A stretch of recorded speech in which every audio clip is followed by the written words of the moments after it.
Rachel, and this is Hannah, and we work together as Low Profile. We're based in Plymouth in the southwest of England. We met on the first night of our degree, I think, or like the first night of arriving in halls of residence at university, and kind of bonded over going for drinks and things, and then kind of doing a fine art degree together, and lived together for most of that time, I think, as well. And I suppose we were both making our own work, very much, making our own projects, and then towards the end of the second year of our course, started having much more conversations about kind of our shared interests, sharing kind of books, sharing ideas, kind of egging each other on a little bit, and thinking about eventually what we might try and do together, but not with any long-term plan, just with like, let's make this thing happen, we fancy trying to make this work, and we need both of us to do that. It was completely different to the work that we were otherwise making, so it was like, so we came up with a name for ourselves, and we didn't even get it assessed. We were just like, this is just a thing that we want to try. And then jump forward some time, I'm doing my MA, and again we're in constant conversation, talking about ideas, sharing ideas, developing ideas together at that point, and starting to make and show work more frequently together.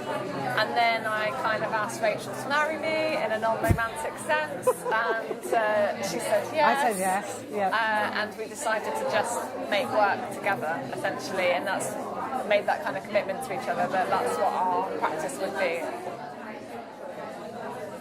I don't know, I find most things of working together really enjoyable. I think that our kind of working relationship comes out of friendship is really important. So, you know, I get to work with my friend really regularly, that's really enjoyable. I think when we're making work together that brings lots of people together as well, I think that's really enjoyable.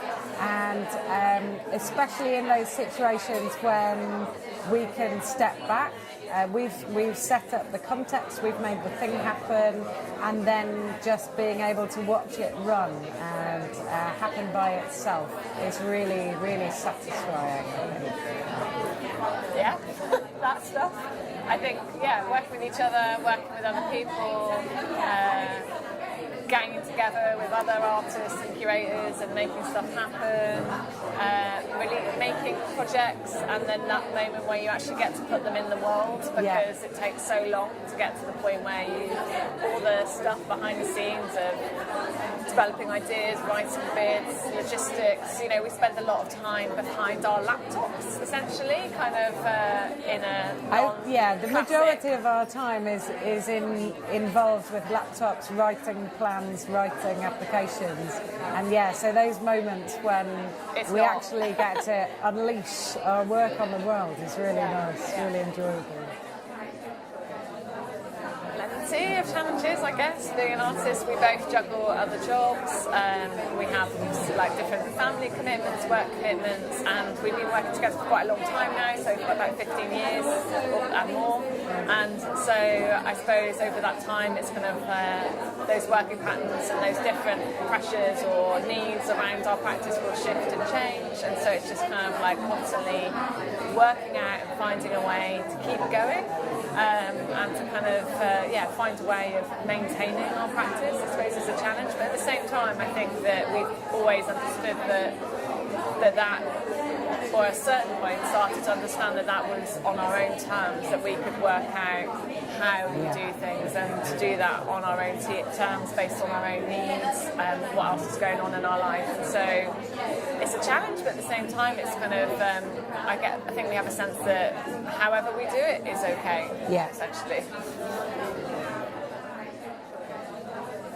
I think a really good thing to think about when you're setting up and when you're starting is how much energy it's going to take to make this happen, and how much energy it's going to take to keep this going. So in the way that you organise things from the start, you can help do things like share the workload between as many people as possible. You can help set up structures and organisations that don't always need you there. That's a really positive thing. And finding ways, I think, really to like get together with other people. So it can be really tempting to go it alone, and that idea of like DIY, do it yourself. We would always say, like, don't do it by yourself. That's a really important part of DIY. So bringing in lots of different people with different skills and who can bring their time and enthusiasm to help bolster your own. I guess that's an important thing.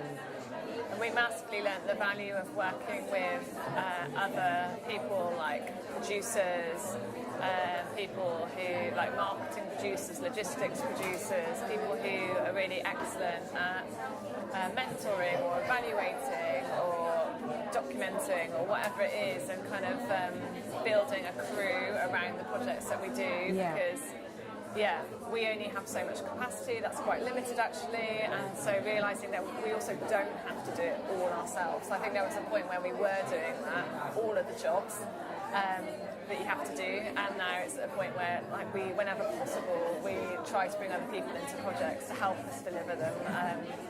So we're not having to do everything, because that can be a bit soul destroying, I think. Yeah, and I guess that also links in with that idea of like how important it is to rest and take breaks and to not be going 24 hours a day and 7 days a week. That things will still get done, and they might just get done a bit slower than you initially wanted.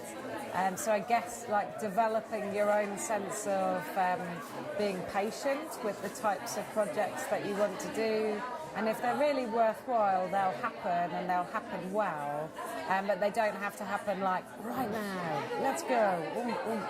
And I think maybe like also a really big thing is about not trying to mimic or mirror other people and like other ideas around what constitutes success, or other people's like career pathways, or like ways of validating practice.